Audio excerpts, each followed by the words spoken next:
Hai Andi, wah kamu sedang baca buku apa tuh? Serius sekali sepertinya. Hai juga Bayu. Iya nih, soalnya seru sekali sih bukunya. Oh begitu, memang tentang apa sih bukunya? Jadi begini Bay, buku ini menceritakan api pada zaman dahulu. Orang-orang menggunakan dua buah batu yang digosokkan untuk menghasilkan api. Wah, aku baru tahu tuh Andi. Pasti susah sekali ya orang-orang zaman dahulu ketika membuat api. Phew, untung kita hidup di zaman sekarang. Oh iya, ngomong-ngomong tentang api, kamu tahu tidak? Api itu merupakan salah satu sumber energi panas loh. Wah, itu mah aku juga tahu. Selain api, ada lagi loh sumber energi panas lainnya. Wah, apa saja tuh Andi? Kamu penasaran? Yuk kita simak penjelasan Kak Dim kali ini.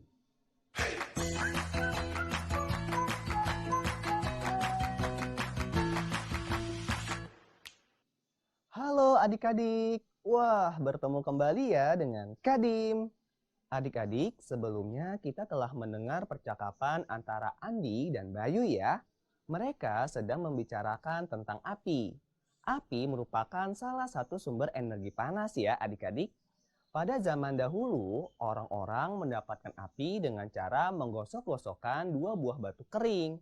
Selain itu, nenek moyang kita juga menggunakan kayu kering yang digosokkan ke tanah yang kering untuk mendapatkan api adik-adik. Nah, ternyata nih adik-adik, api merupakan salah satu sumber energi panas ya, dan masih ada loh sumber energi panas lainnya. Apa saja ya? Yuk kita lihat berikut ini. Segala sesuatu yang dapat menghasilkan panas kita sebut sebagai sumber energi panas. Sumber energi panas ada bermacam-macam.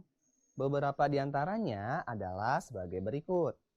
Pertama, matahari. Matahari merupakan sumber energi panas terbesar bagi bumi. Semua makhluk hidup yang ada di bumi membutuhkan energi panas dari matahari. Energi panas matahari memiliki manfaat yang sangat banyak. Di antaranya adalah untuk mengeringkan pakaian yang basah, mengeringkan ikan, mengeringkan padi, dan lain sebagainya. Sip, selanjutnya sumber energi panas yang kedua adalah gesekan antara dua buah benda. Gesekan antara dua buah benda dapat menghasilkan energi panas. Contohnya, energi panas yang dihasilkan dari gesekan antara dua buah benda adalah ketika kita menggosokkan kedua telapak tangan kita saat kedinginan. Maka lama-kelamaan telapak tangan kita pasti menjadi hangat. Contoh lainnya adalah saat kita menggosokkan mistar atau penggaris plastik dengan kain yang kering selama sekitar 2 menit. Maka lama-kelamaan permukaan mistar atau penggaris tersebut pasti akan terasa panas. Oke, kita lanjutkan kembali ke sumber energi panas yang ketiga, yaitu listrik. Listrik merupakan sumber energi panas yang paling praktis. Energi listrik dapat diubah ke dalam bentuk energi panas. Energi panas yang dihasilkan oleh energi listrik ini banyak dimanfaatkan pada alat-alat elektronik rumah tangga, seperti setrika listrik, kompor listrik, dan lain sebagainya. Itulah beberapa sumber energi panas yang terdapat di sekitar kita. Oke, sekarang kita sudah tahu ya, ada 4 buah sumber energi panas yang ada di sekitar kita, yaitu matahari, api, gesekan antara dua buah benda, dan listrik. Nah, adik-adik, dalam kegiatan kita sehari-hari, pasti kita tidak akan terlepas dari sumber energi panas tersebut. Nah, kira-kira kegiatan apa saja ya yang menggunakan sumber-sumber energi panas tersebut? Untuk mengetahuinya, kita lihat yuk berikut ini. Beberapa kegiatan dalam kehidupan sehari-hari yang memanfaatkan sumber energi panas adalah sebagai berikut. Pertama, saat kita menanak atau memasak nasi. Ketika kita menanak atau memasak nasi, maka kita bisa menggunakan dua jenis alat, yaitu panci dengan kompor dan alat penanak nasi listrik atau rice cooker. Saat kita menggunakan panci dengan kompor untuk memasak nasi, maka kita memanfaatkan sumber energi panas yang berasal dari api kompor. Sedangkan saat kita menggunakan penanak nasi listrik atau rice cooker, kita memanfaatkan sumber energi panas dari listrik. Kegiatan kedua adalah saat kita menerangi rumah kita. Ketika kita menerangi rumah kita, tentunya kita membutuhkan energi listrik. Energi listrik dapat dihasilkan menggunakan dua jenis alat, yaitu panel surya dan jalur pelat tanam, atau dikenal juga dengan istilah the multi-plate ramp.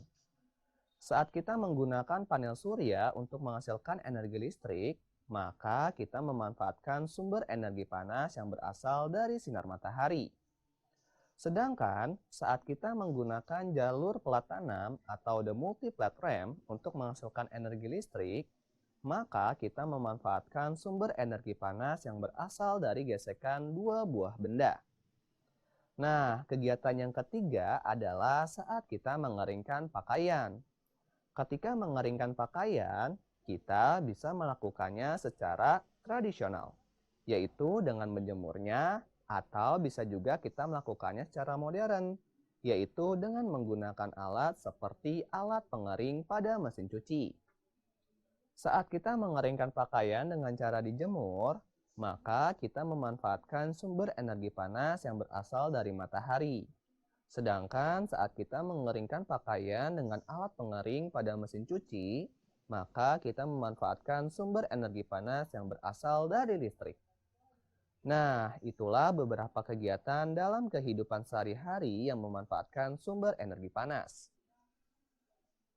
Nah, sekarang kita sudah tahu ya contoh-contoh dalam kehidupan sehari-hari yang menggunakan sumber-sumber energi panas, seperti matahari, api, gesekan dua buah benda, dan listrik.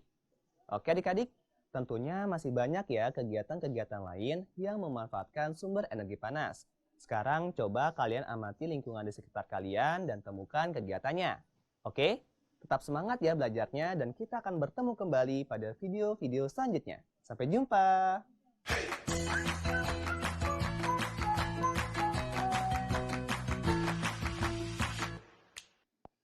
Hai Andi,